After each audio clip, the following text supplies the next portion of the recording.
Assalamualaikum warahmatullahi wabarakatuh.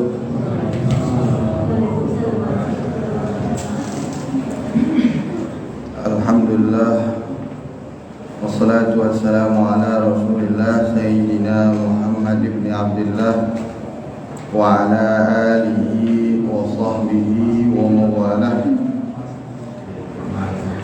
Dalam kesempatan yang mulia ini, Al-Fakir ingin melanjutkan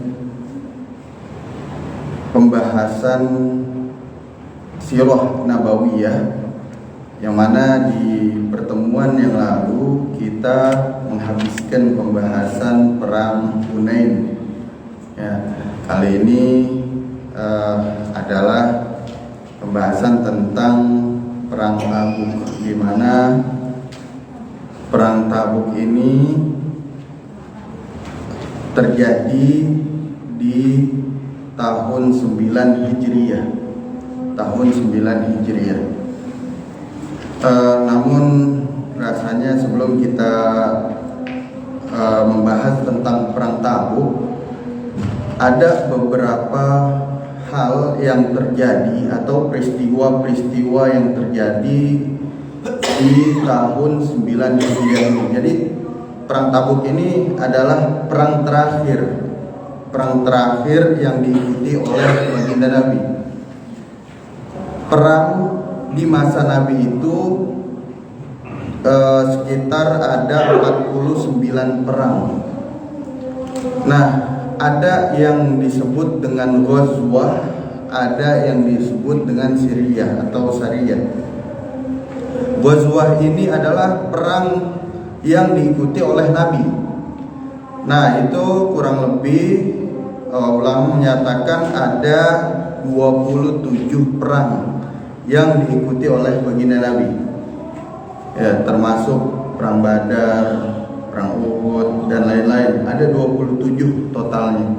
Kemudian ada perang yang tidak diikuti oleh Nabi, itu berjumlah 22 perang. Ya. Nah, perang Tabuk ini termasuk perang terakhir yang diikuti oleh Nabi, namanya Ghazwah. Ya, Ghazwah. Ini perang yang terakhir diikuti oleh baginda Nabi. Pertanyaannya, apakah ada perang-perang setelah perang Tabuk ini? Ada, tapi Nabi nggak ikut, hanya mengirim panglima-panglimanya untuk memimpin perang tersebut. Ya. Nah, ini perlu diketahui bahwa baginda Nabi itu wafatnya pada tahun 11 Hijriah, di mana 2 tahun setelah perang Tabuk.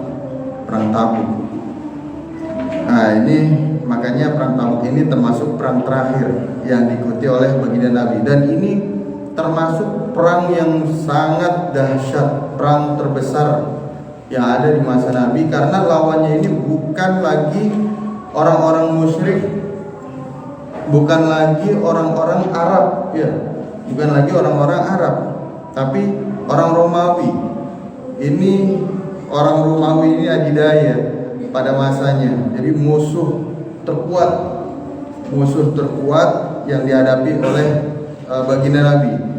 Walaupun di tahun 8 Hijriah itu sebelumnya Nabi pernah juga menghadapi Romawi, yaitu di perang Mu'tah. Ya, di mana di perang Mu'tah ini ada pasukan Muslim itu berjumlah 3.000. Nah, sementara pasukan Romawi itu 200.000. Tapi dari 3.000 pasukan di perang Mu'tah ini yang dipimpin oleh Khalid bin Walid itu berhasil bukan mengalahkan, tapi memukul mundur pasukan Romawi. Berhasil memukul mundur pasukan Romawi. Ya. Nah, jadi nggak sempat dikalahkan sepenuhnya. Nah, di tahun 9 Hijriah ini ada beberapa peristiwa yang terjadi selain perang Tabuk. Jadi kita kayaknya kalau membahas perang terus agak ini juga ya, agak ekstrim juga kayaknya. Nah, sesekali kita refleksi di mana di tahun yang sama juga ada peristiwa-peristiwa yang ulama-ulama itu, ulama sirah menyebutkan ada peristiwa yang terjadi di tahun 9 Hijriah, di mana ada raja dari Habasyah ya, atau Ethiopia, itu Raja Najasyi namanya. Raja Najasyi ya, ini wafat. Kalau di kitab Mustalahul Hadis, Raja Najasyi ini termasuk raja yang masuk Islam katanya. Ya, ini masuk Islam, Raja Najasyi. Jadi dulu ada utusan dari Rasulullah, di mana Rasulullah mengutus sahabat untuk menghadap Raja Najasyi. Berbeda dengan Raja Romawi ini, Heraklius. Kalau Raja Najasyi itu ketika ada utusan dari Rasulullah itu disambut baik. Beda dengan Raja Heraklius, Raja Romawi. Ya, sebelum sampai ke rajanya itu ada namanya gubernur Syam. Ya, gubernur Syam itu dia bernama Surahbil bin Amr al-Ghasani. Ini di bawah kepemimpinan Raja Heraklius, ya, Romawi. Jadi sebelum utusan baginda Nabi ke Raja Heraklius itu dia menghadap dulu ke gubernur Syam ini. Sebelum dia sampai ke Raja Heraklius, ini udah buru dibunuh oleh Surahbil bin Amr al-Ghasani namanya. Ini nama sahabat yang dibunuh oleh Surahbil ini namanya Haris bin Umar. Nah, ini termasuk salah satu sebab terjadinya perang Tabuk. Ya. Nah, berbeda dengan Raja Najasyi. Raja Najasyi ini raja di Ethiopia. Dia ada yang mengatakan masuk Islam. Hanya saja dia ini bukan termasuk sahabat, walaupun hidup di masa Nabi. Ya, hidup di masa Nabi. Jadi kalau kita mempelajari ilmu mustalah, arti dari istilah sahabat itu adalah orang yang hidup di masa Nabi, beriman kepada Nabi, dan bertemu dengan Nabi. Itu namanya sahabat Nabi. Ya. Nah, ada lagi orang yang hidup di masa Nabi, kemudian beriman kepada Nabi, tapi tidak bertemu dengan Nabi. Walaupun dia hidup di masa Nabi dan dia juga beriman kepada Nabi, tapi dia nggak pernah ketemu Nabi. Apakah ini dikategorikan sahabat? Istilah sahabat ini bisa nggak dia memakai istilah sahabat kayak gini? Contohnya siapa? Contohnya Raja Najasyi. Terus ada namanya Uwais al-Qarni dari Yaman, yang waktu itu baginda Nabi pernah memerintahkan atau menganjurkan pada Umar bin Khattab, nanti kalau ketemu seorang yang disebutkan ciri-cirinya baginda Nabi, dia ini punya penyakit lepra, ya, mohon maaf, Uwais al-Qarni. Tapi kalau ketemu nih orang, nanti minta doanya. Nah, itu Uwais al-Qarni. Kenapa Nabi sampai segitunya bilang ke Sayyidina Umar biar supaya dia bisa minta doa ke Uwais al-Qarni, sampai segitunya. Ternyata Uwais al-Qarni ini terkenal sebagai orang yang sangat patuh kepada orang tuanya, orang yang sangat berbakti kepada ibunya, khususnya ibunya. Ya, singkat cerita, di mana Raja Najasyi pada tahun 9 Hijriah ini wafat. Ya, jadi di tahun 9 Hijriah ini Raja Najasyi wafat. Nah, ketika Rasulullah mengetahui bahwa Raja Najasyi ini wafat, ini Rasulullah kan nggak sempat untuk menghadiri atau hadir ke Ethiopia, nggak mungkin Rasulullah ke sana. Tapi ketika dapat kabar bahwa Raja Najasyi ini wafat, Rasulullah langsung mengadakan sholat ghaib. Ini Raja Najasyi tadi, kembali ke istilah sahabat di ilmu mustalah itu dikatakan Raja Najasyi ini walaupun bukan masuk kategori sahabat, dia ini masuk istilah mukhadram. Jadi istilah buat orang yang hidup di masa Nabi. Dia hidup di masa Nabi, kemudian beriman kepada baginda Nabi, tapi nggak pernah ketemu Nabi. Itu disebut dengan mukhadram namanya. Nah, Nabi walaupun belum pernah ketemu dengan Raja Najasyi, tapi ketika Raja Najasyi ini wafat, Nabi dengar kabarnya bahwa Raja Najasyi ini wafat, beliau langsung sholat ghaib. Ya, sholat ghaib. Dan ada yang mengatakan bahwa inilah yang pertama kali Rasulullah lakukan, inilah pertama kali disyariatkannya sholat ghaib.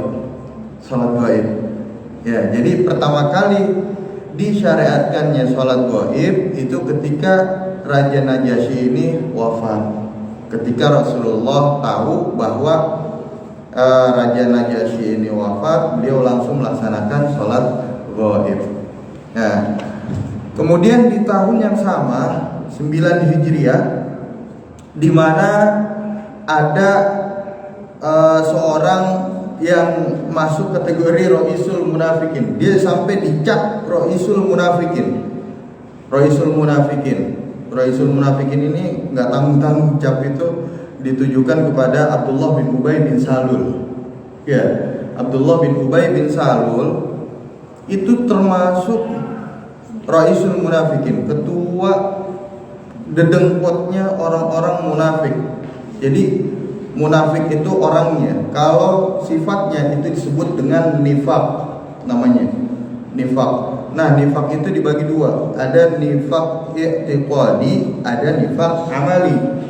Kalau nifaq i'tiqadi, dia aslinya bukan Islam, tapi pura-pura Islam, gitu. Ini nifaq i'tiqadi namanya. Dia munafiknya itu menampakkan atau berpakaian Islam, tapi kenyataannya ini bukan Islam. Nah, ini kalau yang berkaitan dengan nifaknya, itu berkaitan dengan nifak i'tiqadi atau kepercayaan. Nah, ada lagi nifak amali. Nifak amali itu apa? Nifak, perbuatan nifak yang berkaitan dengan amal. Yang kita tahu ayatul munafiqi salatun, idza haddatsa kadzaba wa idza wa'ada akhlafa wa idza tumina khana. Kalau dia bicara dia bohong, kalau janji dia ingkari, kalau dipercaya dia khianat. Ada satu lagi riwayat, di riwayat lain Nabi menambahkan wa idza khasama fajar. Kalau dia bermusuhan itu lama musuhannya. Jadi kalau udah gedek sama orang, itu orang tuh lama nyimpen kebencian ke orang itu lama. Bermusuhan sama orang itu lama. Nah, ini termasuk ayat atau tanda-tanda nifaq, sifat munafik, sifat-sifat orang munafik. Itu yang berkaitan dengan nifaq amali namanya. Nah, di tahun 9 Hijriah ini ada dedengkotnya orang munafik namanya Abdullah bin Ubay bin Salul. Abdullah bin Ubay bin Salul ini wafat pada tahun 9 Hijriah. Dan ketika Abdullah bin Ubay bin Salul ini wafat, Nabi melarang umat muslim untuk nyolatin. Kenapa? Ini bukan nifaq amali lagi, tapi nifaq i'tiqadi. Dia seorang dedengkot munafik yang memang uh, bercampur dengan kita, tapi dia ini bukan muslim, ya. Tapi ada riwayat mengatakan bahwa anaknya ini mohon kepada baginda Nabi biar supaya walaupun nggak disolatin, tolong kasih pakaian baginda Nabi untuk nutupin kafannya, ya. Jadi dilapisin, buat ngelapisin kafannya. Akhirnya Nabi ada riwayat mengatakan Nabi itu ngasih sorbannya, atau ada yang mengatakan lagi jubahnya. Ini permintaan anaknya itu anaknya muslim, jadi ini kasih sayang anaknya ya. Jadi anaknya ini sayang dia sama bapaknya Abdullah bin Ubay bin Salul. Walaupun perilaku bapaknya ini luar biasa, apalagi di tahun 6 Hijriah. Ini biar kita tahu bahwa Abdullah bin Ubay bin Salul ini bukan penjahat, bukan munafik biasa, bukan. Tapi dia yang pertama kali, dia yang istilahnya memprovokasi orang-orang Islam di tahun 6 Hijriah itu, setelah peristiwa Bani Mustalik, perang Bani Mustalik. Jadi perang Bani Mustalik ini terjadi di tahun 6 Hijriah. Setelah peristiwa Bani Mustalik, ya, perang Bani Mustalik ini, Abdullah bin Ubay bin Salul itu membuat peristiwa yang mana peristiwa ini membuat geger umat Islam. Jadi setelah perang Bani Mustalik itu, tentara pulang, ya. Pas pulang, di tengah perjalanan, Sayyidatuna Aisyah itu merasa bahwa kalungnya ini ketinggalan, jatuh. Akhirnya Sayyidatuna Aisyah nyari-nyari kalungnya. Kalung saya mana nih? Nah, Sayyidatuna Aisyah itu turun dari pelana ontaknya itu tanpa diketahui oleh prajurit yang nganter. Jadi prajurit ini nggak tahu kalau Sayyidatuna Aisyah turun nyari, dan mungkin Sayyidatuna Aisyah kira prajuritnya ini bakalan mau nungguin karena merasa kehilangan Sayyidatuna Aisyah. Ternyata apa? Prajuritnya ternyata di jalan. Sayyidatuna Aisyah dia nyari kalungnya, prajuritnya jalan. Akhirnya dia dapat nih kalungnya. Dia ngedapetin prajuritnya udah nggak ada, dia istirahat di satu tempat, Sayyidatuna Aisyah. Pas istirahat, ini ada rombongan, ya bukan rombongan sebenarnya, ada beberapa orang. Dia di belakang rombongan prajuritnya. Ini rombongan ngelihat ada tempat singgah. Nah, ternyata di tempat singgah itu Siti Aisyah itu istirahat, ya. Pas dia melihat tempat singgah, dia ngedapetin ada perempuan di situ. Itu Siti Aisyah. Ini namanya Sofwan bin Mu'attal namanya. Sofwan bin Mu'attal itu pas ngelihat Siti Aisyah cuma bilang istighfar dan istirja innalillahi wa inna ilaihi raji'un. Cuma ngomong itu, enggak ngelakuin apapun. Karena Sofwan bin Mu'attal itu ngomong gitu dengan suara yang keras, akhirnya Siti Aisyah kaget.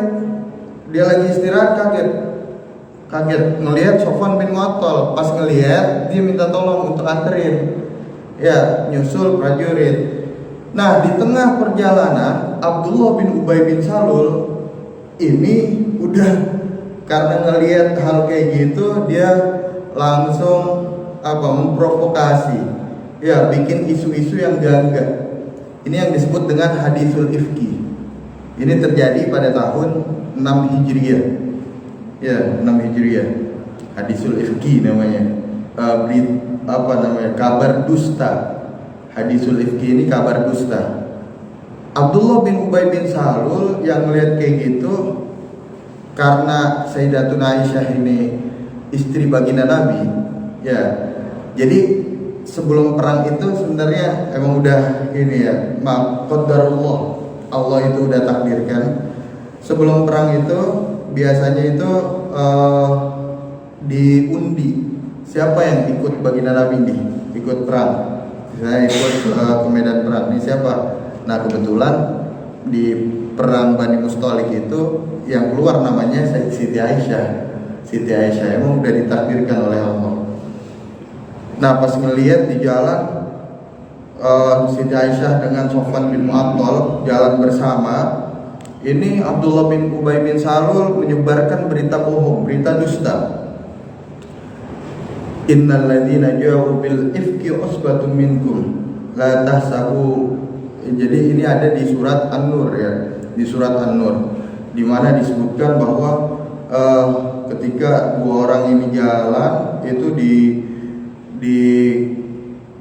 disampaikan oleh Abdullah bin Ubay bin Salul dengan berita bohong bahwa dua orang ini melakukan hal yang keji atau berzina. Ya, dituduh berzina. Nah, sampai tersebar luas sampai Rasulullah waktu itu Rasulullah ini terpengaruh nyuekin Sayyidati Aisyah beberapa hari sampai terpengaruh Rasulullah. Sayyidina Abu Bakar pun begitu, sampai terpengaruh. Semua orang terpengaruh ya dengan berita bohong ini. Itulah kejamnya Abdullah bin Ubay bin Salul. Tapi nanti kita akan mendapatkan bagaimana perlakuan Rasulullah ya terhadap orang-orang munafik dengan perlakuan Rasulullah terhadap orang-orang yang beriman. Toh nyatanya bahwa Rasulullah ketika menghukum orang-orang yang beriman itu lebih keras dibandingkan hukuman kepada yang diberikan kepada orang-orang munafik.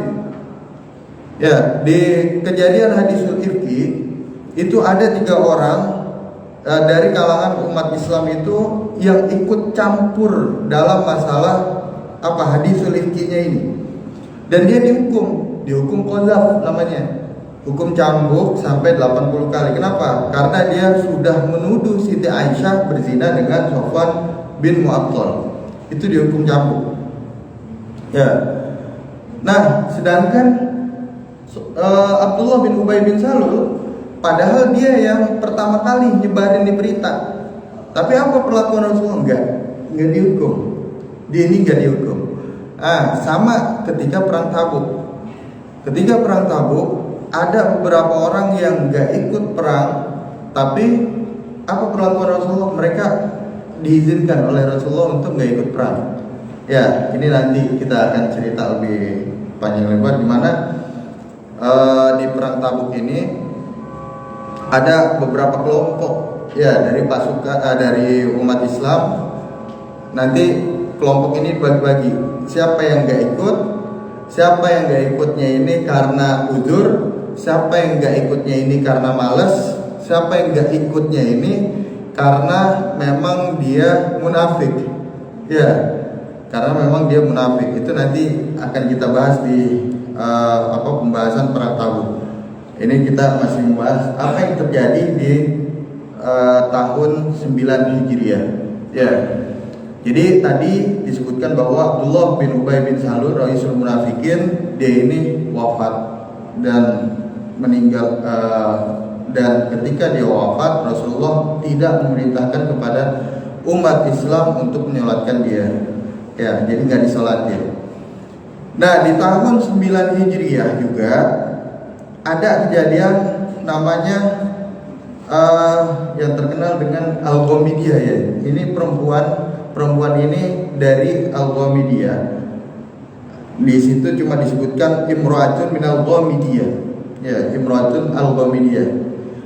Ini bisa jadi nama kabilah atau nama tempat ya, di mana perempuan ini datang ke Rasulullah, ngaku bahwa dia ini berzina. Ya. Rasulullah, inni qad zanaitu wa hamaltu. Saya ini udah zina wahai Rasulullah, dan saya hamil. Ini buktinya. Dia ngaku. Nah, beda kalau yang nggak ngaku ya. Istilahnya ada orang berbuat zina tapi dia nggak ngaku, akhirnya dibawa dan didatangkan bukti. Ini orang yang ngaku nggak perlu didatangkan bukti. Sebenarnya kalau dari segi hukumannya ini udah kuat, kenain hukuman udah kuat sebenarnya. Tapi disinilah Rasulullah SAW itu punya sifat rahmah, ya, menunjukkan sifat rahmahnya, dimana pas ini perempuan ngaku zina, datang ke Rasulullah, ini qad zanaitu, saya ini berzina wahai Rasulullah, saya hamil juga Rasulullah, ini bukti bahwa saya ini berzina, katanya. Kata Rasulullah, mungkin kamu cuma pegang-pegangan, mungkin cuma berduaan doang, nggak ngelakuin apa-apa. Beneran wahai Rasulullah. Ketika Rasulullah sebenarnya Rasulullah tahu. Akhirnya Rasulullah bilang, udah pulang dulu, nanti kalau anak itu udah lahir balik lagi. Ya, baru balik lagi. Akhirnya ini perempuan hamil, yang hamil ini udah melahirkan, udah punya anak. Ya, ini anaknya dibawa sama tuh perempuan biar jadi bukti, ya, di depan Rasulullah, ini anaknya, saya udah ngelahirin. Ini perempuan ngapa sih datang ke Rasulullah? Dia pengen taubat dari perbuatan zinahnya. Ya, dia pengen jangan sampai dia ini dihukum nanti di akhirat. Ya, jangan sampai dia dapat murka Allah. Mudah-mudahan taubatnya diterima sama Allah. Ya, cukup di dunia aja dihukumnya. Makanya ini perempuan taubat, datang ke Rasulullah, ini anak saya udah melahirkan, terus saya mau dihukum di dunia. Ya, kata Rasulullah, tunggu dulu, saya pengen ada orang yang ngurus nih anak. Ya, kamu cari orang yang ngurus nih anak. Ya, akhirnya itu perempuan pulang. Rasulullah bilang nggak usah balik. Sebenarnya Rasulullah bilang nggak usah kembali. Tapi ini perempuan kekeh. Al-Ghamidiyah ini kekeh dia. Pas udah nemuin siapa yang ngurus nih anak, ya, yang nyusuin, terus lagi. Jadi adat Arab sebenarnya, ketika bayi lahir itu dia pertama kali disusui nama ibunya, setelah itu disusui nama yang lain. Ya, itu termasuk adat Arab. Sama seperti Rasulullah, di mana Rasulullah itu ada riwayat mengatakan pertama kali yang nyusuin itu adalah ibunya sendiri. Kemudian nanti setelah beberapa bulan dititipkan ke Halimatus Sa'diyah. Itu dari Bani Sa'ad. Ya, Bani Sa'ad itu dibawa Rasulullah. Jadi dibawa ke desa Bani Sa'ad itu untuk biar supaya merasakan udara yang segar di desa itu, dan juga biar dirawat sama Halimatus Sa'diyah. Nah, ini perempuan udah dapetin siapa yang ngurus nih anak. Ketika sudah dapetin, dia kembali ke Rasulullah. Pas kembali ke Rasulullah, karena ngelihat betapa kekehnya nih perempuan dari Al-Ghamidiyah ini, dia kekeh pengen taubat, ya. Dan Rasulullah pun sudah mengatakan, jadi ada satu ayat ini termasuk yang dinasakh ya. Tapi naskhur rasmi wa baqaul hukmi. Kalau dalam kajian usul fikih itu ada yang disebut dengan naskhur rasmi wa baqaul hukmi. Apa itu? Secara tulisan memang ayat ini udah nggak ada, tapi hukumnya masih berlaku. Apa itu? Bunyinya itu asy-syaikhu wasy-syaikhatu idza zanaya farjumuhuma albattah nakala minallah. seorang yang sudah menikah, baik dia ini laki maupun perempuan, kalau dia ini berzina, maka apa hukumannya? Farjumuhuma. Ya, dirojam. Dirojam itu dirojam itu ditimpukin batu ya. Tapi kecil-kecil. Nah, yang melaksanakan ini pemerintah. Akhirnya Al-Ghamidiyah ini dirajam. Ya, Al-Ghamidiyah ini dirajam. Dan ini adalah hukuman rajam yang pertama dilaksanakan oleh Rasulullah.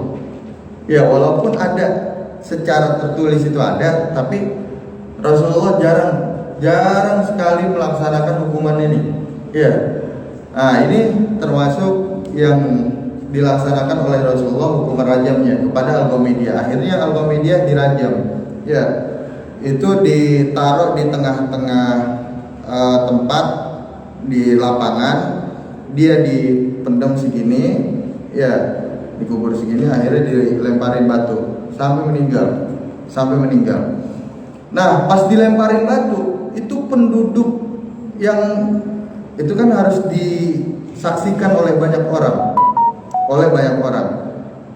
Pas di rajam itu ada sekelompok orang ngatain, mohon maaf ya, menghina. Ini kalau bahasa orang Indonesia tuh disurakin lah ya, disurakin. Ini orang berzina. Rasulullah marah. Apa yang Rasulullah katakan kepada orang-orang yang ini? Kalau seandainya darah perempuan ini, ya, darah perempuan ini yang keluar dari perempuan ini, ya, itu ditimbang.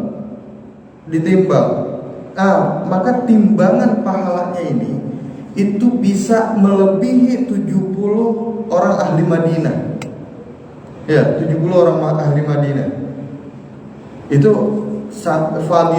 fadilahnya orang yang taubat. Artinya kemuliaannya ini kemuliaan perempuan ini yang taubat ini itu melebihi daripada 70 orang Madinah pada waktu itu. Orang Madinah yang sahabat Nabi itu ashabikan nujum, seperti bintang. Ya, sahabat-sahabatku itu seperti bintang. Nah, ini satu orang ini bisa mengalahkan 70 orang. Makanya jangan main-main istilahnya kalau sama orang yang udah taubat. Orang yang udah taubat kalau diterima sama Allah itu luar biasa. Ya, pahalanya luar biasa. Nah, kita kembali ke perang Tabuk, di mana perang Tabuk ini terjadi di tahun 9 Hijriah. Tabuk itu nama daerah di mana Rasulullah itu singgah di situ selama 20 hari. Ya, jadi sebelum pergi ke Tabuk itu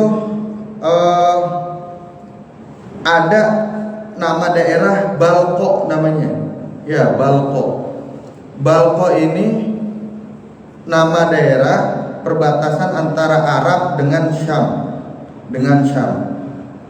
Nah, ada kabar yang nyampe ke Madinah bahwa Rasulullah ini dapat kabar orang-orang Romawi itu udah berkumpul di Balqa katanya.